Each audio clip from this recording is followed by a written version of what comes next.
8h46, vos vacances en France tout l'été. À cette heure-ci, nos idées pour partir dans l'Hexagone, soutenir nos régions.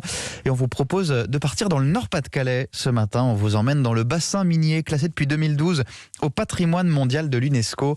Et où nous retrouvons ce matin Adeline Bouvier. Bonjour. Oui, bonjour.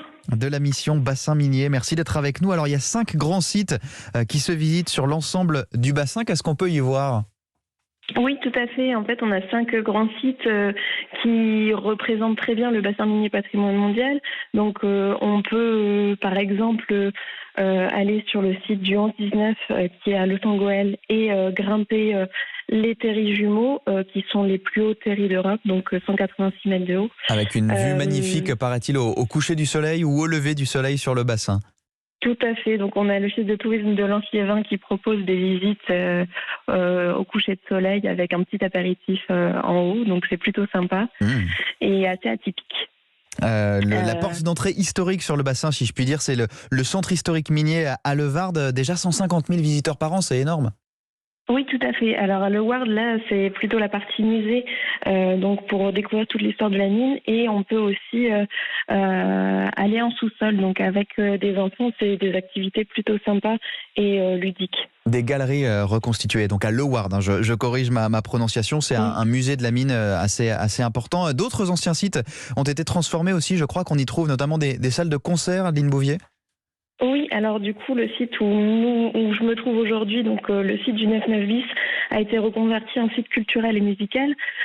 Donc on a toujours la fosse qui est présente et qui peut être visitée dans le cadre de visites avec l'équipe du 9-9 bis. Et on a aussi une salle de concert qui a été installée sur le parvis de la fosse. Donc une salle qui est quand même très réputée en région. Donc là, on est à Wagny, pour ceux que ça intéresse. Et puis un dernier mot peut-être sur la Cité des électriciens. Là, c'est à Bruay-la-Buissière, qui est devenu un pôle culturel, un pôle touristique aussi assez important, avec des jardins, des cultures.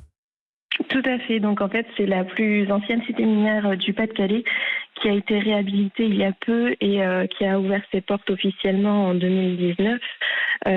Aujourd'hui, elle peut être visitée, donc elle permet de découvrir justement, en savoir plus sur l'habitat minier et elle dispose aussi de gîtes, donc on peut y passer la nuit et ça nous permet de découvrir un peu plus le bassin minier. Voilà, gîte, salle de concert, musée de la mine, randonnée et apéritif, si je vous ai bien compris, possible sur les terrils. Beaucoup de choses à dire, beaucoup de choses à voir dans le bassin minier du Nord-Pas-de-Calais. Tous ces sites se visitent. J'invite tous ceux que ça intéresse à se rendre sur la page internet de votre organisation missionbassinminier.org. Merci beaucoup, Adeline Bouvier, d'être venue nous en parler ce matin sur Europe 1. On vous souhaite un très bel été.